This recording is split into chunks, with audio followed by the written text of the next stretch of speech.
ఎవరికీ లేదు. లోపలంతా కులం మతం వాదాల పేర్లు చెప్పుకొని కుళ్ళిపోయి వాటితో ప్రయోజనాలు పొందుతూ వాటిని మేకప్పులుగా వేసుకుని తిరుగుతూ పైకి మాత్రం గొప్పవాళ్ళుగా ఆదర్శవంతులుగా విశాల హృదయాలుగా తిరిగితే నిజాయితీ లేని జనాల్ని సూటిగా ప్రశ్నించు, నష్టమేం లేదు.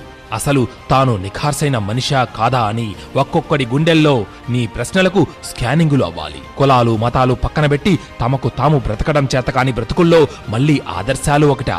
అన్నీ మోసుకొని కూర్చోమను. మిత్రమా, మళ్ళీ చెబుతున్నా, నష్టమేం లేదు. నీ వల్లే అవుతుంది. నువ్వే మాట్లాడగలవు, నువ్వే ధైర్యం చేయగలవు. ఈ వ్యవస్థని, ఈ నకిలీ ఆదర్శమూర్తుల్ని నిలదీయాలన్నా, కనీసం నీ చుట్టూ ఉన్న సమాజంలో ఆలోచన రేకెత్తించాలన్నా